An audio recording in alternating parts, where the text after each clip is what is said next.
Welcome to Wholesale Hardknocks. This podcast was created by me and Daryll squatting up together and doing badass shit. And we want y'all to do the same. So most importantly, squat up in the comments and do deals together. And then like the video, subscribe to the channels. Yo, Daryll, take them away, big dog. It's about community building. Join the community, reach out, squat up, join the campfire, baby. Let's go, man. Episode 44, baby. Wholesale Hardknocks. It's your two favorite hosts on YouTube every single Wednesday live at 5 o'clock Arizona time, 7 o'clock Eastern time, where we drop all the sauce on wholesaling real estate. Today, we have a very, very fun topic, a very great topic that me and Mike talk about on a daily basis, right, on a regular basis, a crucial topic to be able to understand and have a good, be good at this to get more deals, right? So we're going to talk about sales, baby, the art of sales and the three things that you need to do if you suck at sales and you want to get good. Mike, my brother, what's going on, dog? What up, big dog? How you feeling? I'm feeling blessed. Blessed to be here, bro. I'm feeling happy today. We are rocking and rolling, getting things in motion, going through all the things, but I'm excited. This is one of my favorite topics. Yo, me and Daryll were just backstage talking about sales and talking about our sales journey and everything like that because we have a very similar sales journey. And not to sound cocky, but literally I was like, bro, are we that good at sales? Like, are we like that good? And Daryl was like, bro, we have went through all the things to get that good. Like, it just makes sense that we are that good. So it's no surprise. We've put the reps in. We've done the work. We've literally have got the blueprint on how to get nasty at sales. And we learned from literally the best salespeople on the planet. And I think what me and Daryl were just talking about backstage was like, I think we take it for granted. All the things that we have access to and how much we have learned, because I listen to other people in other industries or just even in other real estate businesses that aren't even around the people that we're around in the sales environments that we're around, and they're not even close. Like, it literally isn't even close. So it truly is like the people that you surround yourself with, you do become. And me and Daryll have surrounded ourselves with the best community when it comes to getting good at sales. So we're excited to spread the love and get y'all nasty at sales.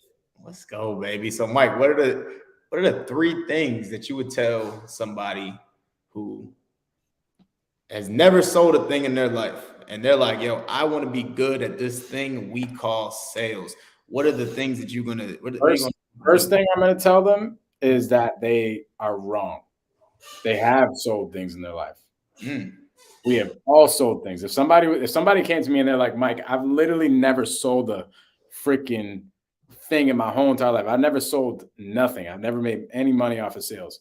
I've never sold anything. I would tell you, bro, you have been selling your whole entire life. You just don't even know it. That would be the first thing that I would say. Meaning, like, let's just say you were a little kid. You were a little kid and you wanted to get some candy. Okay. You go into the CVS store or whatever the case is, and you see the Starburst as you walk in and you're like, Mommy or Daddy, I want the Starburst. You have to sell whoever your parent figure is in that store to get you the Starburst. That's selling. So we've been selling our whole entire lives. And once we start putting our brain towards that, then we start realizing that sales is life. Like, it really is life. And once you understand like how to never have a question on what goes on during a sale or during getting your way, once you realize that there's no questions on why you didn't get your way or why you did, life gets crazy. Like, I start to predict everything that is going to happen in life. Daryll was just going through something for a transaction that he's doing right now for a deal that he's got going on. And literally, he just broke down as he's listening to the people. There was an issue with a buyer or whatever the case is. And as he's listening, the buyer gets off the call and me and Daryll start talking about it. And he's like, oh, bro, this is exactly what's going on. This, that, and the other. Daryl's team member comes back into the room and says literally exactly what Daryl said was going on. But it's because Daryl understands sales in general. He just understands like what is going to happen in life because he understands sales at such a high level. So the three real quick, bro. I think that's a very important topic to talk about. Every conversation that you ever have in life will be sales. Whether you're trying to get this girl to like you and you want her to be on your team, whether you want to sell yourself as to why you should work out every day, right? Sell somebody else as to why they should have faith in you, right? Like why somebody should work with you, whatever, right? Every conversation that you have in life is sales. You're getting somebody to think a different, like you want somebody to think, to go from how they're currently thinking, how they're currently operating, to how you want them to think, right? Like, and you just got to ask people the right questions to help them come up with the answer themselves. Like, listen, right? Real quick, bro. Like, I had a conversation with Marlon today, right? And Marlon asked me a question, and he's like, "Bro, what do you feel about this? How do you think about this?" Right? He asked about a certain, not to put like his business out there. He just asked asked about a certain product, right? And he's like, "Do you think I should, like, what are your thoughts on this? Do you think I should do this? Right? Do you think I should sell this?" And I asked him a question. I said, "How does that align with your goals for the year?" And he answered the question himself. He's like, "You know what? I think I should do this." And I'm like, "Well, there you go. That's the answer. That's sales." Right? Like, I closed him. You know what I'm saying? Like, I helped him change his way of thinking. I knew the answer. I knew what the answer was. But instead of me saying, "I don't think you should do that," right? He's not going to take it. He's not going to take it the same way as if he came up with the answer on his own. 100%. And Daryl literally just sold somebody without being caught selling. Facts. So the best salespeople ever sell and never get caught selling. Well, I got caught because I told him I'm the type of person to tell you I closed you if you're my friend. Yeah. Listen, I want to let you know that I closed you. I love it. He did the post sale. Yeah. I love it. So there's three major things that you need to know in order to start like understanding this sales thing completely. Okay. First thing is learning. You got to learn sales. And there's a couple different things we're going to dive deep into. And we're going to dive deep into all three of these things. Okay. You're either learning, well, there's three things you have to do. You're learning sales, and then you're applying it, and then you're systematizing it. Okay. So you're learning it, you're absorbing the information, right?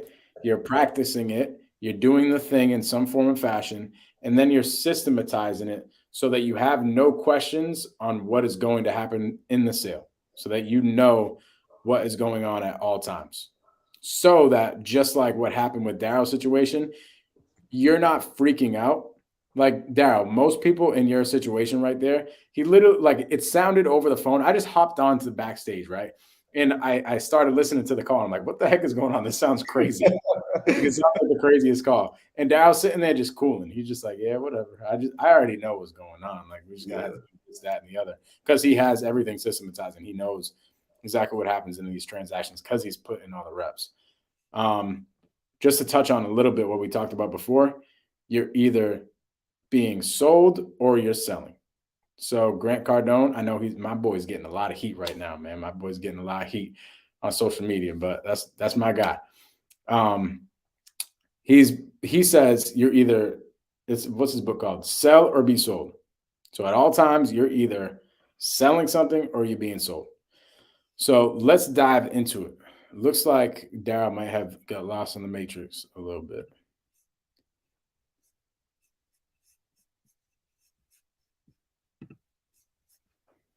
We'll get right into it. So we have the three things, right? We have the learning, we have the applying, and we have the systematizing. The learning, where the learning comes from, is a few different things. When I first started out, I was learning through books. I was learning through listening to other people's calls, and I was learning through actual like training modules. Okay. So it kind of depends on how you learn, right? So you're going to want to understand exactly how you learn as a person. Everybody learns different. For me, I'm a monkey see, monkey do type of person. So out of all those three, I was tripling down on listening to other people's calls because I see exactly what they do. Okay. And I'm going to go implement it. That's how I learn. So let's break it down again. Other people's calls, other people doing the thing. That's one way you learn.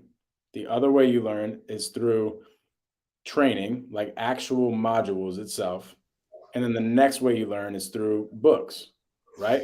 Like modules. What do I mean by modules? Is like somebody literally in the back of a screen, just like we are right now, teaching sales, right? That's one way to learn. The other way to learn is just through books, audio books, people breaking down sales. For me, like I said, my biggest thing is listening to other people's calls. So in the beginning, I was like consuming other people's calls. I was also listening to audiobooks, like sales audiobooks, and watching all the sales training modules that I had and everything like that. Those two didn't really do much for me.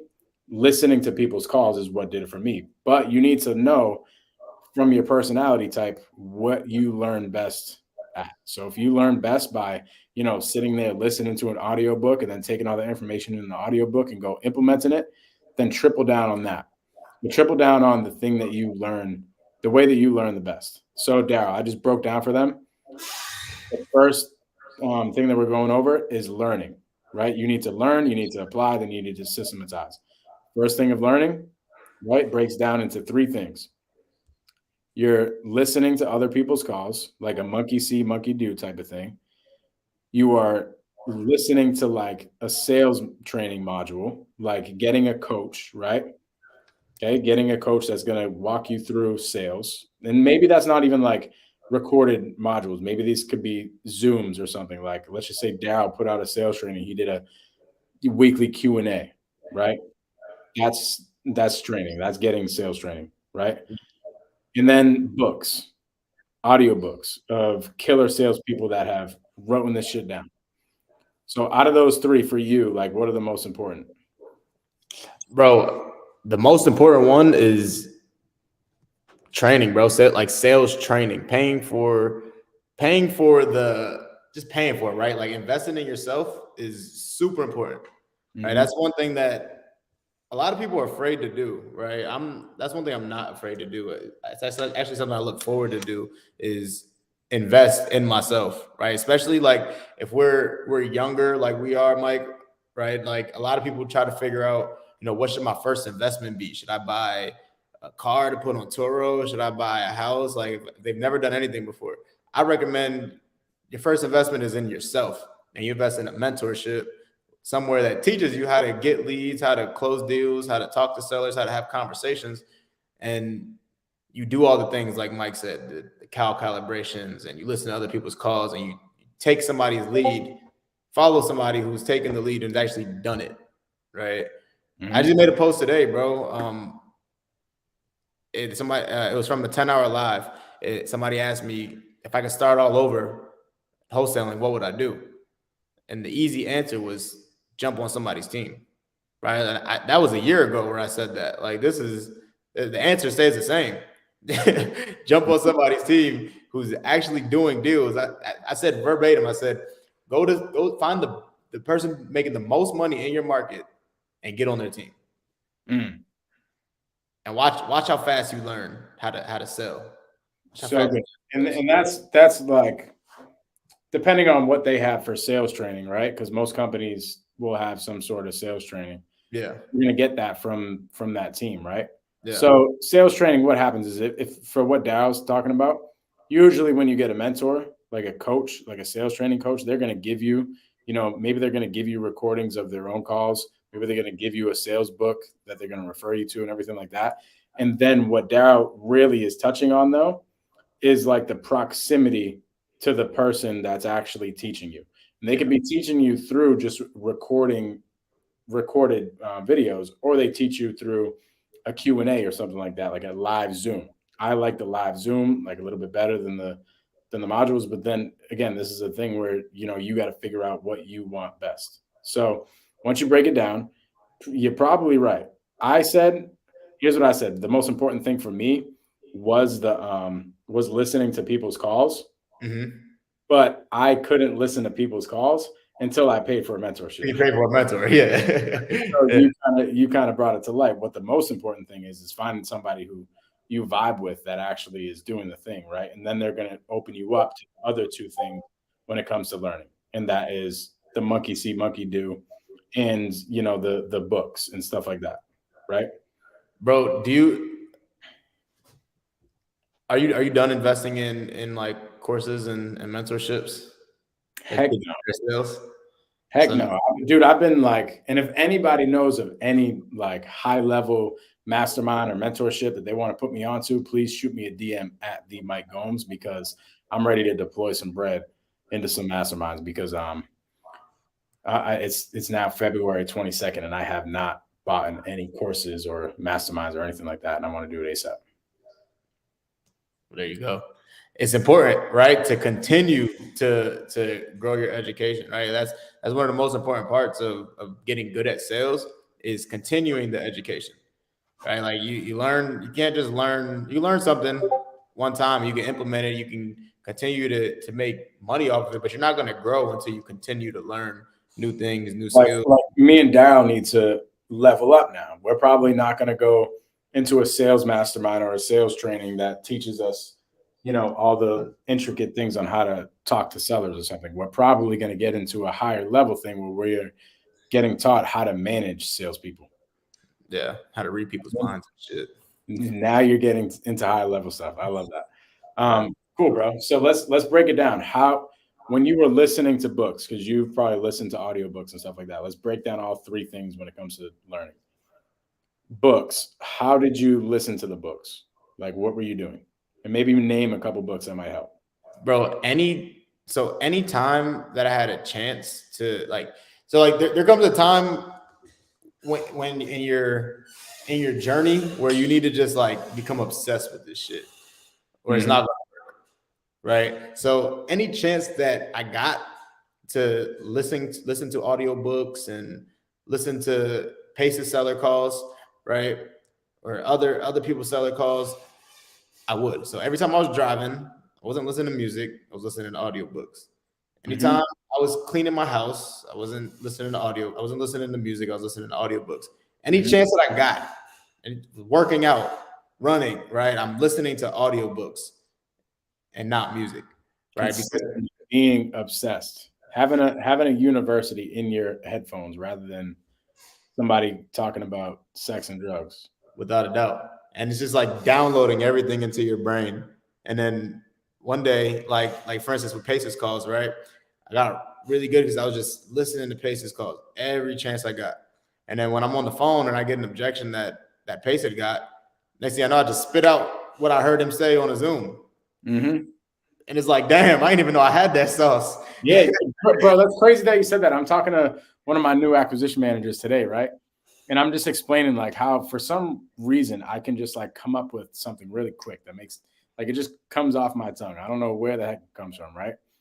And it's just all these files that I have in the back of my head from listening to other people's sales calls, from doing the thing myself. But as you keep going, you're going to put these files in the back of your head. Like I was explaining to him one time, Pace hopped on the phone with my seller, okay, at midnight. This is at midnight. So I'm in Boston. It's midnight over here. It's like 9 o'clock where he's at. Lady answers, and he said two slick things right away. He was like, "Oh my God, I'm so sorry. I didn't realize that it's midnight over where you're at. It's like only 9 o'clock where I'm at. I'm in the office trying to figure out, what deals we're buying and stuff like that. I'm about to leave." Whatever he said, right? But something very slick and quick. And then right after that, he said, "Oh, well, he was like, it was a reverse mortgage type of deal. He's like, "I'm the reverse mortgage person in our business." And I'm like, how do you even come up with that, bro? Like it was so quick and slick. But that only comes from like experience and doing the things and having files in the back of your head. And I was hoping that you were going to say that when it came to the books and the calls that you're listening to. It's not only just listening, right? It's literally absorbing the actual things that they're saying and then going to implement them. Okay. So for me, I'm going to break down like listening to people's calls now. Now we're going from books. Hey, we have read books, listened to books. We're taking all the information and we're going to implement it the next day or that day on calls. Now, when it comes to listening to people's calls, what I would do, Daryl, is I would like break everything down. I wouldn't just listen to the call and like, absorb it. I would pause it. And I would think to myself, why would he say that? Yep. Like, what made him say that? Because now it's a next level of learning. I'm going to give you some sauce right now. Okay. A lot of people have tough times like remembering people's names. This is what helps me remember people's names.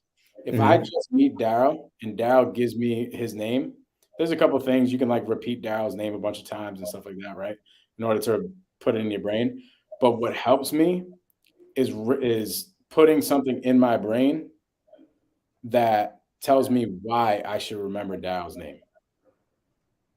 And now I remember Daryl's name even more. So now I have learned Daryl's name. That's pretty much what's happened. I have learned Daryl's name. I haven't remembered it. That's good. So what happens is, right, when we're listening to people's calls, we want to break down why they're doing the thing and then putting in your brain why they're doing the thing. Now, all of a sudden, instead of just a name like Daryl, right? Daryl is just a name. It's hard to keep one file of a name in your head. Now I have Daryl's name and a reason why I should remember his name. So when it goes to listening to people's calls, let's just say Daryl was like, dang, I really liked what Mike said on that call. He had a really good, line where he overcame that objection. Let me put that objection in my vault. Cool, that might stick. But what's going to stick even more is sitting there and listening to listening to the call and then putting in your brain why Mike made that specific remark. Like what was his techniques? What was his thought process while he was making that, while he was saying that? And now it's going to be implemented in your brain. Okay. So we have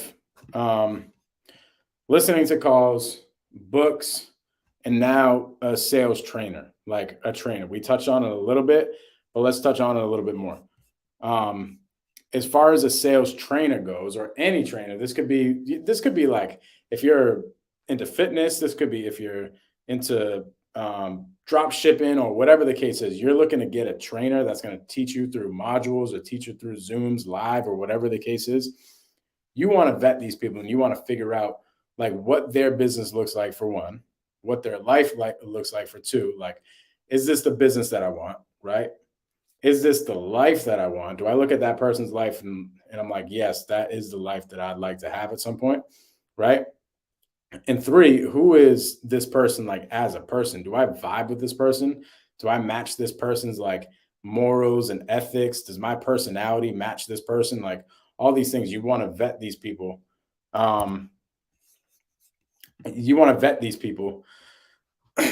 And figure out who they are as a person.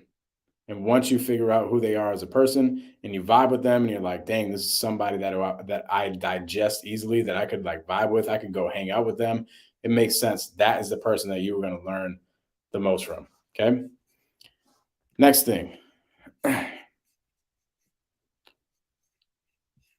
Adrian says, so you associate something with a name that reminds you of that person. Yeah.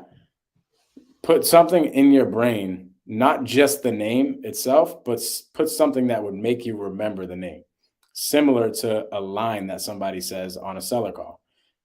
Like make it be remembered for some sort of reason. If I just said, let's just think of an objection really quick. If I just said something along the lines of like, let's just say somebody says, what's your offer? Right? One of my objections to that could be, oh, that's a really good question. I've been on calls for like an hour today already. Haven't even had the chance to run the numbers on this thing, but and I go into the next thing and it's an open-ended question.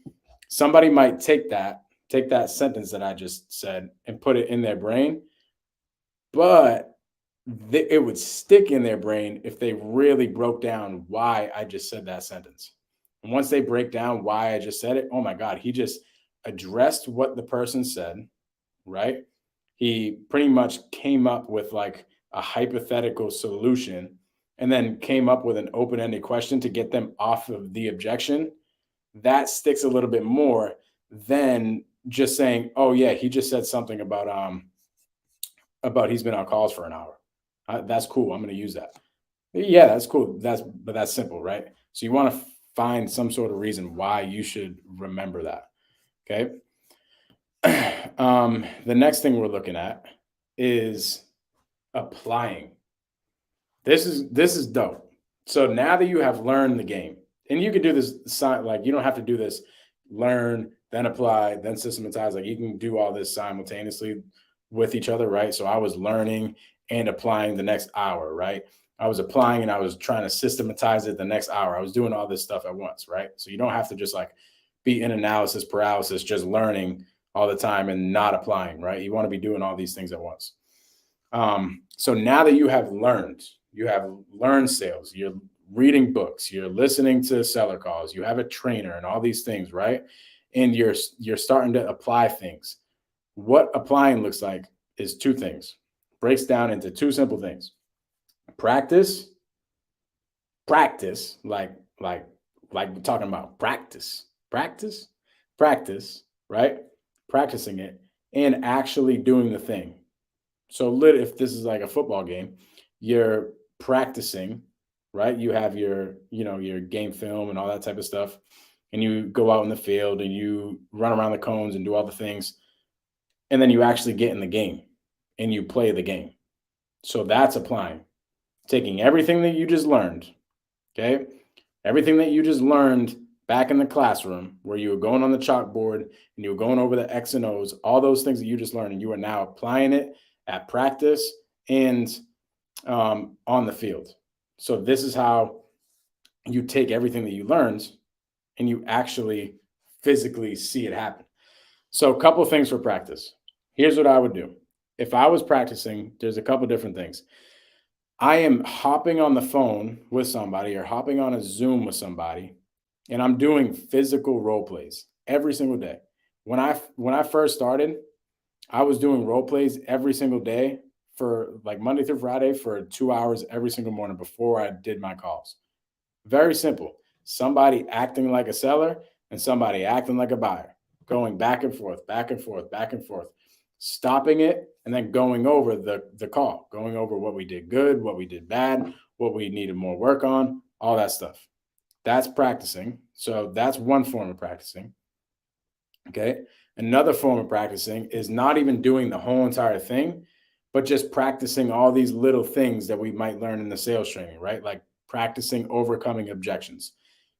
I say an objection, like if I'm practicing with somebody, let's just say I'm practicing with Adrian, okay? Me and Adrian are practicing. I come up with an objection and he has to come up with a hypothetical solution and an open-ended question. And we just keep doing that back and forth, back and forth, back and forth, back and forth, right? All these little trainings. It's almost like when you play football, right?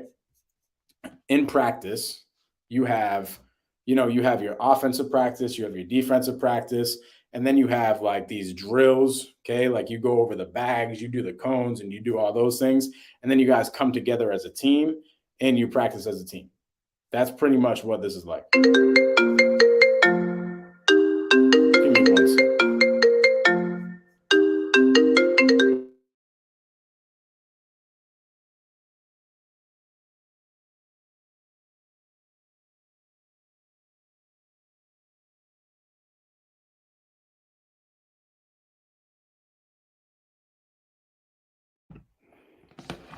So you're practicing, right? Just like you would on the football field. You're doing drills, you're doing your offense, you're doing your defense, and then you're coming together as a team and doing the thing. Okay?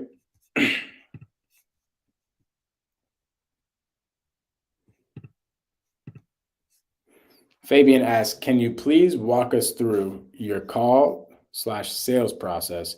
Reading through the Sandler Submarine book right now. I'm wondering how you guys go through your calls. Yeah, we're actually, that's going to be in the systematized section that we're going over. We actually did a dope sales training probably like 6 or 7 months ago going over the Sandler process. So for anybody that's listening that doesn't know what the Sandler process is, write down this book and then read this book. We should have actually went over this in section 1. So you can't teach a kid to ride a bike at a seminar. This is the book that will change your freaking life. This book is crazy. This is going to break down exactly how you should be going about the sales process. Cool. So now that we have that, we have practice, right? We're doing drills. We're doing the offense, defense. We're coming together as a team. We're doing all those things. Now we have to actually do the thing. So I don't just notice, I don't just practice alone. I'm not just sitting there practicing alone. Actually, I actually did do that. Let me back up a little bit. There's one other thing about practice. The other thing about practice I wanted to add was recording yourself. So when I was in college, playing football in college, we used to record all of our practices and would have to go back and watch the practice and see what we did good, see what we did bad. I would record everything. I would record in the beginning of my sales career. Still now we record everything, but I would record my seller calls and my practice. And I would go back and listen to it. So that's one way. I guess that's part of learning too. But that's how, we get better at practicing. You need to get better at practicing too. You don't just have to get better at doing the thing. You have to get better at practicing. So you practice and then you end up going to do the thing. Same thing with doing the thing. When you're doing the thing, you're going to want to record. That way you can go back and watch it and listen to it and you see yourself. I was just on a call today with a new acquisition manager that we hired. And we're going through a call calibration, which means we're listening to the call from a previous call in the week. And he ends up listening to himself. And he's like, bro, I hate how fast I'm going. He didn't realize that while he was on the call, obviously, right? Or he would have slowed down. But then he went back and listened to the call and he's like, holy crap, I sounded so fast. I need to slow it the heck down. So that's why it's important to record and then go back and watch all your stuff. So once we have practice, Daryl, I just went over like practicing the thing. So I went over, getting on role plays with somebody. I went over, the different drills that you could do. I geared it towards football, right? Like in football, you have practice. And when you're practicing, you have these mini drills, and then you get together as an offense and defense, and then you get together as a whole team. That's kind of what practice is like for calling as well. Like you do these mini drills, and these mini drills are the things like where you do your labeling, you do your mirroring, you do your objection handling and all that stuff. Those are your drills. And then you get together as a team, and then you start going back and forth with a full out conversation. Okay. Bro, we've never spoke about that, but I do the same exact thing. Same exact thing. Love it. So once you have practice, you now have to do the thing. So Daryl, speak about like actually when you're in the beginning, when you're applying, we're now in the applying phase. When you're applying, what does doing the thing look like? When you're applying, doing the thing is making the calls, actually making the calls every single day, bro. And not thinking about making calls, not pulling lists and scrubbing lists and doing all this extra stuff. Making the calls and taking the action, even if you suck. When you suck, that's one of the best times to make calls, because how else are you going to learn? Right? You're not going to learn unless you actually take the action and go mess up, and then come back to that person that is mentoring you, showing you the ropes, and show them like, hey, I messed up. How did I do wrong? What did I do wrong? So yeah, I'm sure me and Mike have spent hundreds of hours making calls to sellers, getting told no, getting cursed out, getting hung up on, right? Literally, you've heard it all. We've heard it all because we put the work in, right? There's no handouts in this business. 100%. You got to get on the field and do the game. It's like Tom Brady. Tom Brady could tell you exactly what a defense is about to do. Yep. All because he's done so much practice. Homeboy has you, and you know what's funny? You actually practice more than you're actually doing the thing in football, right? So that kind of tells you something. But you practice more than you literally practice more than you play. Yeah. You practice all year for 10 games. Legit. 10 guaranteed. So think about that. You're literally practicing. Think about this. You were practicing, like, probably in sales, you're probably practicing 95% of the time and closing maybe 5%. And probably less than that. Probably less. Like, you're practicing like 98% of the time and then you're closing 2% of the time. But that's another story. So doing the thing, right? It's just like Tom Brady, like I said. We talked about in the beginning on how me and Daryll can literally see exactly what's about to happen in the sales process. Like, I know exactly what's going to happen. Literally. Like 2 minutes into the call, I already know exactly how this seller gets closed. I know exactly if we're going to get a deal on this call or not. I literally know the whole entire thing. It's similar to Tom Brady. Once he hops on the field and sees the defense, he knows exactly what the defense is trying to do. Like, he can pick that apart, but it's because he's been doing this thing for so long. Right. And he's gotten so good at it. So when you're doing the thing, you got to be relentless. For sure. You actually have to look forward to getting. Let me not even say that, because I was actually, depending on what stage you're at, you're going to get told no way more. Right. Way more than you can get told yes. Even no matter what stage you're at, you're going to get told more than you can get told yes. But once you get at a certain stage, you become like really, really good. You're going to get told no a lot less, right? Because we're not going to get into that. We'll get into that. We'll get into that after we get into the system. Like, that's the system side of things, right? But in the beginning, you almost have to look forward to getting the word no, right? Count how many no's you get before you get a yes, right? I used to get super excited. Like, when I got cursed out, I'll be like, oh shit, I mean, I got a deal coming soon. You know what I'm saying? I used to get happy when somebody cursed me out, because that just meant in my mind that I was that much closer to getting deals, right? And this is when I was cold calling. So I was getting told no. Every person who answered the phone was like, no, cursing me out, right? And I'm just like, all right, bro. Cool. And the no's start getting bigger and bigger. Like, I remember as I kept going, like Daryll said, you're going to get a ton of no's in the beginning, but they're not that big. You get a no, you call somebody and they say, no, I'm not interested in selling. Then you're going to start getting to the point where you're on appointments, and then you start getting no's when you're about to get a contract signed. And they start hurting. Yeah. This is what happened. I got a no one time on a seller appointment. This is probably like a year into me doing this thing. I go on a seller appointment and I give my offer and I get a no. And I'm like, what the heck? Gave an offer of I believe it was 165. Okay. And I thought the highest I would ever get a buyer for was like 185 tops. So I wasn't really budging. I think I told her I can come up another 10 grand to 175 or something like that. She said no. I crushed the appointment, right? I was super confused of what happened. Bro, I ended up not getting the deal. And then 5 months later, I see it listed on Facebook for 240 grand. Somebody locked it up, and I knew the wholesaler. Somebody locked it up at like 205 grand, well over what I was doing. I didn't know the buyers in that area that could buy that deal for that amount of money, right? Damn. Oh, that was a hard no to take. So as you get deeper into it, you're going to get bigger no's and bigger learning lessons. But when that happened, it didn't even hurt. I was excited. I was like, wait, hold on. I just unlocked something crazy. Because I now know I have like 20 leads in my pipeline that I got to go back to tomorrow to call, because they probably have a buyer for me. Yep. So getting a no is good. So let's talk about systematizing. Actually, before we go into systematizing, talk about some things that you got going on, bro. Bro, right now, I'm going to announce this.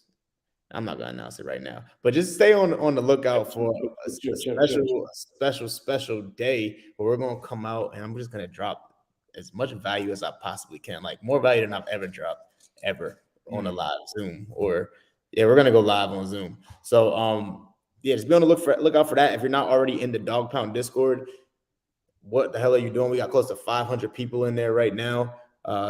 Join for all these announcements. I announce everything in there first, right? Before I'm going to drop it. So make sure you join the Discord for all those early announcements. It's in the description below. Mike, what you got, bro? Same exact thing as last week. Facebook group. Facebook group is going crazy. We're locking up deals in that Facebook group.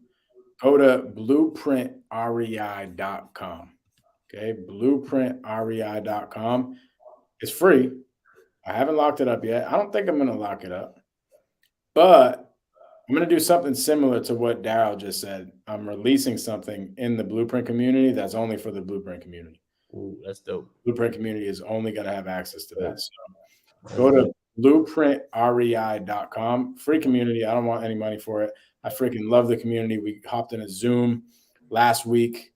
It was fire. Talked to some sellers. People learned some stuff. Went over novations. Actually, I'm going to do a Zoom not this week, probably next week, breaking down novation agreements and how we hammer novation agreements in that Facebook group. So go to blueprintrei.com to get in that free Facebook group.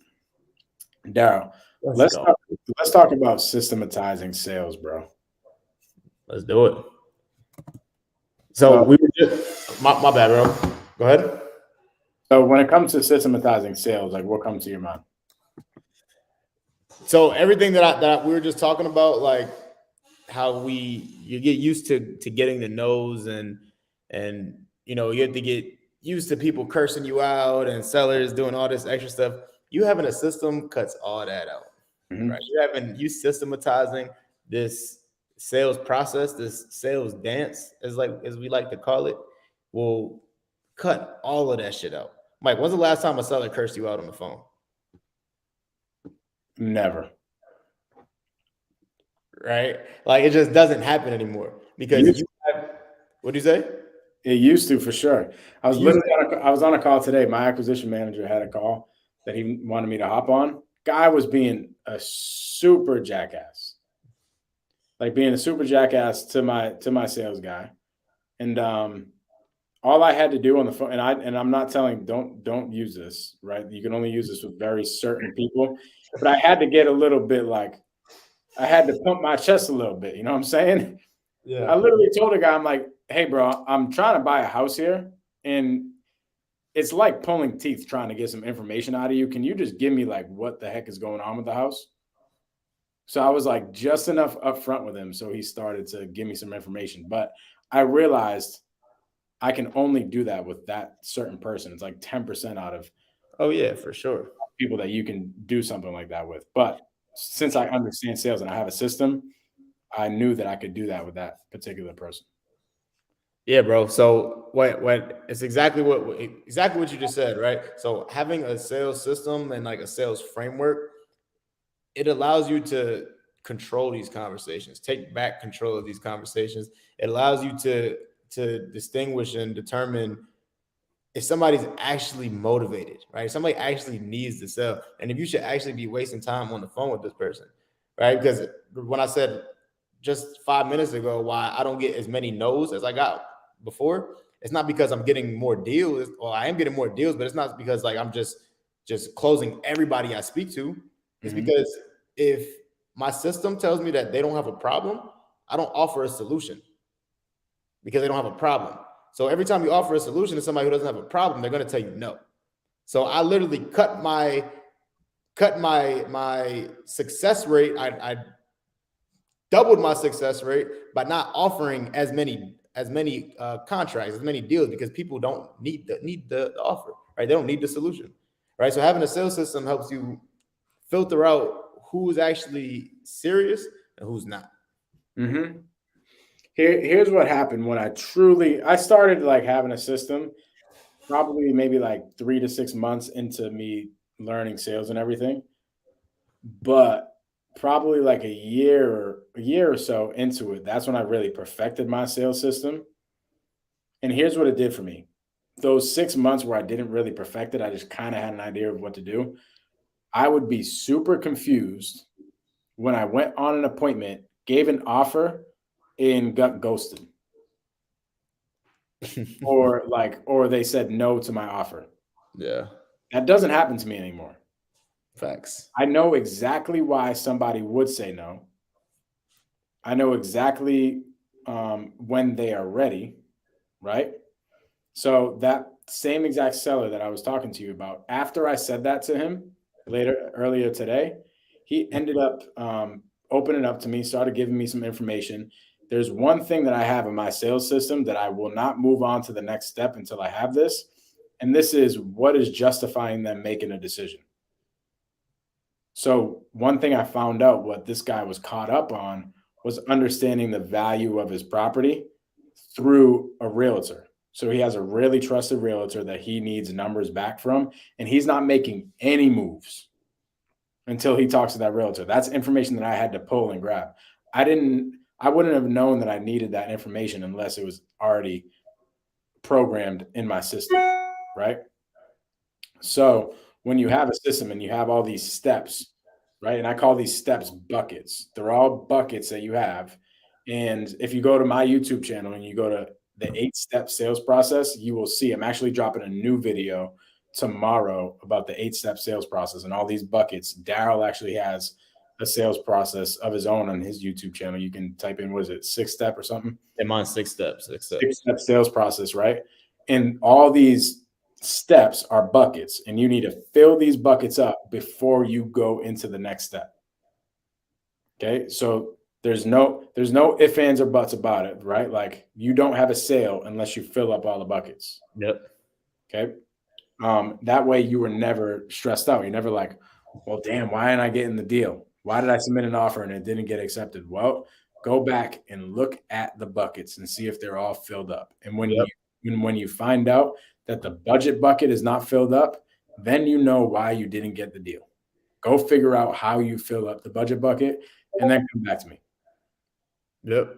So 1,000%, bro. Like we had a call, we did a call calibration today with Leo on my team. And I tell them all the time, don't bring me a call calibrate. Don't bring me a good one. Bring me a bad one. Bring me one where you're like, I don't know why this person is not following up with me so we can actually learn. Right. And he's going through the call. He's going through his sales system. Seller kind of threw him off a little bit. Seller kind of, threw a curveball at him, and they got into price a little early. Actually, that's what it was. The seller said that he was open to selling on seller finance. Before we got the rest of the information, before we got, what the seller's looking to accomplish, before we got the biggest step, one of the biggest steps, the influencers, right? Mm-hmm. Who are the influencers? Who are the other decision makers that are going to help them make a decision, right? And he starts going into his pitch, and I stop it right there. I said, well, that's why he didn't follow up with you. That's why he didn't reach back up. That's why he's not answering the phone now. That's why he's ghosting you, right? You skipped a crucial step.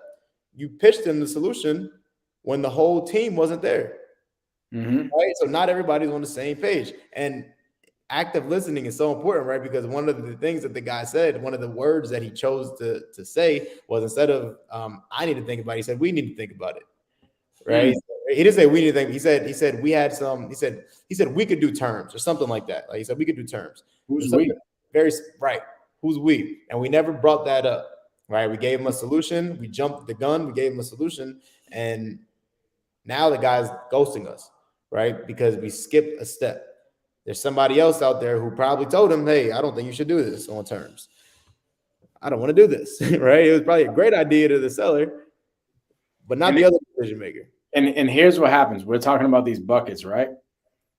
You would have figured out right then, if you knew, if let's just say you have, I used to have, on my whiteboard, a list of all my buckets, right? And whenever I would get stuck in a call, I would go and look at the whiteboard and see what bucket I had to fill up. Okay. If Leo at that moment was looking at the whiteboard and all the buckets, he would have figured out that he would have needed to find out who the decision makers were, because that's one of the buckets, right? And he would have tried to get some information, and then he would have realized, oh, wait, this dude needs to talk to his wife, or this dude needs to talk to his partner or something like that. He's not making any decisions unless he talks to them.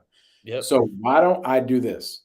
And this is where everything is coming full circle. This is why it's important and this is how you fill the buckets when you get stuck, right? Because on every call, you don't just fill up all the buckets right away. You'll never do that. Maybe 1 out of 1,000 calls, you're going to fill up all the buckets in one call and have a 1-call close. That typically doesn't happen.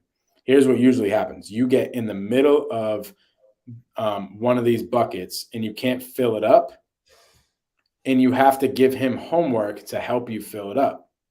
So for Daryll's example, you have to go back to the seller and say, hey, so I know you said the other day that we had something to go over, that we had to figure something out, right? Help me understand, who is we? Yep. Finds out we is him and his wife. Okay, what does your wife think about the deal? Oh, I don't know. I haven't talked to them yet. I haven't talked to her yet. Okay, do you think that, like, are you going to be able to move forward with this deal if you don't talk to her? No. I have to do everything through her. Okay, cool. So why don't we do this? Why don't we have another conversation tomorrow? In the meantime, go have a conversation with your wife and figure out how much you guys need for your property, or figure out what terms you guys want, or something like that. And then we'll have another scheduled follow-up call tomorrow. Yep. And now on that call, you're going to get some information to fill up the bucket. Now you can move on to the next step. Okay. So if you guys want more information on the steps, me and Daryll have pumped into our YouTube channels, and I'm coming out with another video tomorrow, the 8-step sales process video, again, refined, going over that tomorrow. Daryll has a 6-step sales process video on his YouTube channel. Just to break down like what the steps look like. Would be sitting here for like 2 hours going, and probably more. Like, I think that sales training video we did was like 3 hours long.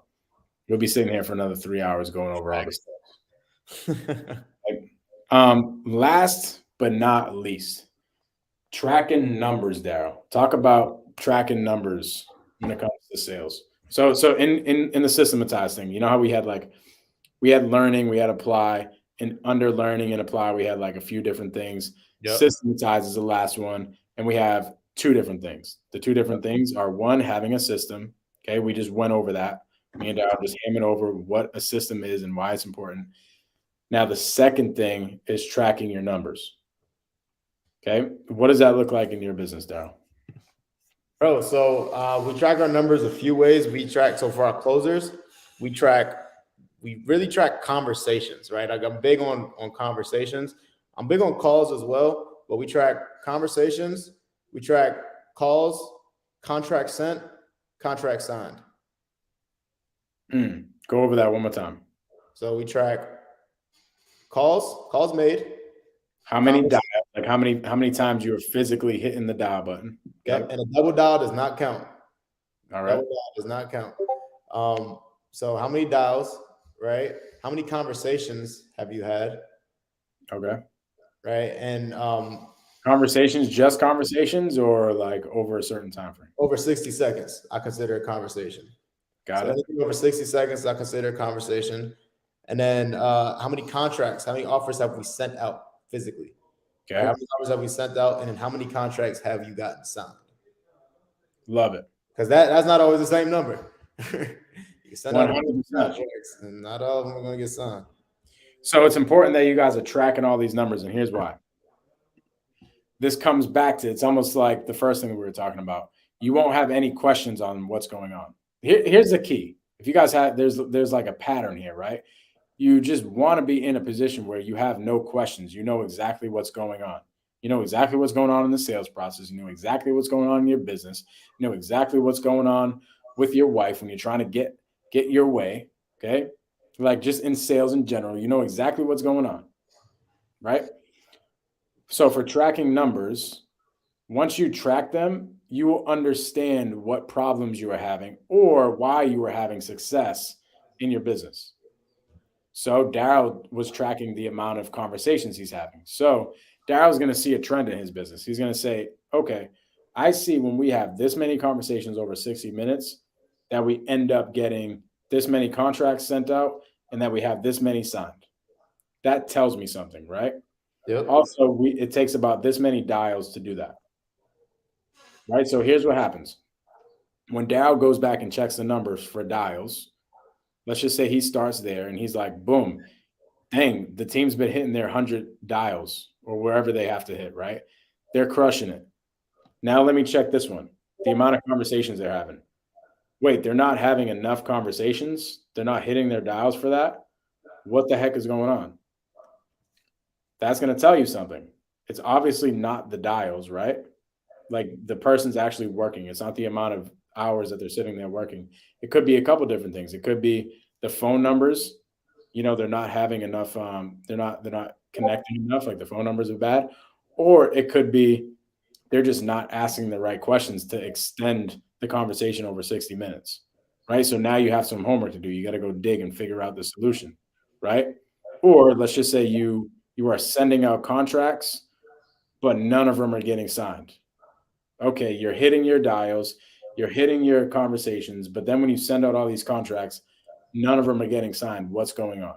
Let's go back to up here. Let's go back to this conversation thing. There's something going on in those conversations where it's preventing us from getting contracts, and so on and so on. So this just shows you that you will never have any questions on what's going on in your business. Facts, without a doubt. And I mean, and one thing that we do as well. So if you have a team yourself, and it's really important to keep like the competitive team spirit, like competitive and like just working together, right? Like my team, we get team bonuses if we hit our quarterly, our monthly, and our quarterly goals, right? And that means everybody gets paid, right? So it's teamwork. And one thing that I do is I show a scoreboard. I have a scoreboard set up so that they see. I could actually probably pull it up. Scoreboard. It's gonna find Scoreboard don't lie, bro. Real talk. If this is gonna provide y'all some value, put a fire in the chat. Put a 1 in the chat if you want to see the scoreboard. If not, y'all want to see the scoreboard or what? Hey, are we gonna put your sales team on blast? That's what I'm saying. We're putting the sales team on blast. So if y'all want to see it, like I don't mind putting them on blast. You know what I'm saying? But only if people want to see it. One of your sales members are looking right now. They're like, "Dang, like, please don't press 1. Please don't press 1." Like, I'm pressing 1. We only got 1, so it's only must be one person wants to see it. That's all that matters. If one person wants to see it, no. Hold on. There's like there's like 20 people watching. There's a lot of people watching. Okay, now we're getting one. Okay, see, Tim, we don't put all the weight on your shoulders, dog. You know what I'm saying? Like real top. There we go. All right, we got some ones. See if we could pull this up, man. So this scoreboard, this acquisition scoreboard, is actually pretty cool, right? I use this. This is on Miro, right? So it has our targets, right? So I actually need to update this, but we have either one signed contract every week or 100 conversations a week, which is really light, bro. Like I ask myself this question every single day. I'm like, yo, how many calls were you making when you were on the phones? And I was having way more than 100 conversations in a week. And it just goes to tell you, like, when you build a team, right, when you have people underneath you, you can never expect somebody to do everything that you were doing, right? But that's why it's important to clone yourself multiple times. So if I have 3 people that did half of what I did when I was on my own, that's still better than me by myself.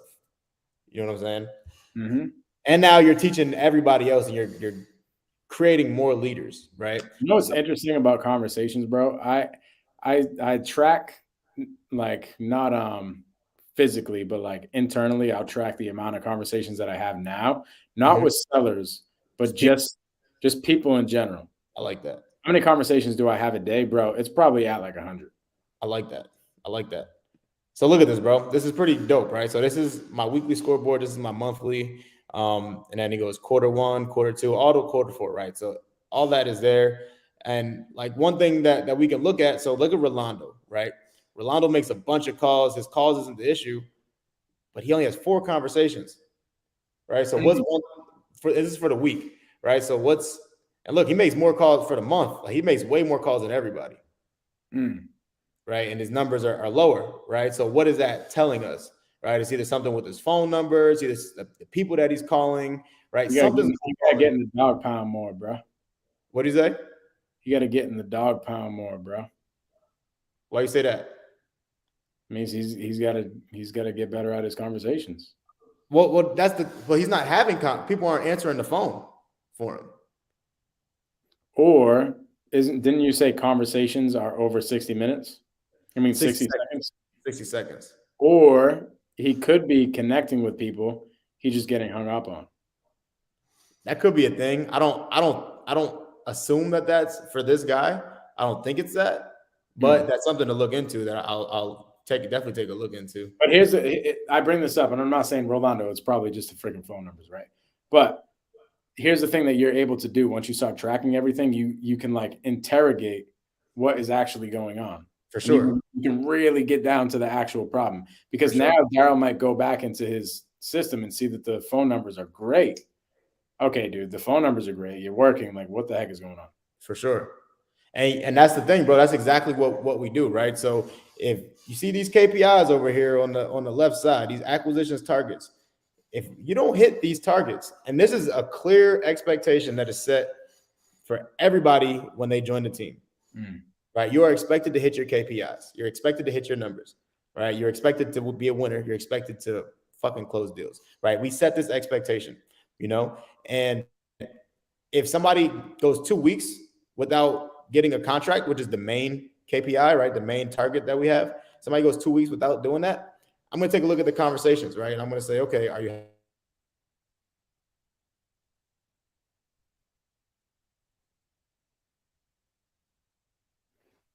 We need to get Daryll some high-speed Wi-Fi. So I think what Daryll was saying is we got to take a look at the call calibrations. We got to go into the conversations and see exactly what is going on with these conversations, and literally listen to the conversations and see, hey, are you just asking the wrong questions? Are you coming off wrong? Like, what is going on? Guys, this has been another Wholesale Hard Knocks going over sales training. We've done probably about 2 or 3 of these already. The first one was crazy. The second one was even crazier. So the first one, we went over like the process, right? So along with me and Daryl's step processes on our YouTube page, we also did a Wholesale Hard Knocks like 8 months ago about processes. And then we went over like all the accessory things in sales. So you're going to want to go over those 2. Now we have this wrapping everything up. So sales training, everybody. If you guys have any questions, feel free to shoot me a DM at the Mike Gomes. Shoot Daryll a DM at Daryll Ellison. This was fire. Throw some ones in the chat. Share this. I need you guys to take a screenshot of this and share this on your social medias. Tag me, tag Daryll. Type in hashtag Wholesale Hard Knocks. All the things. We are out. Peace out.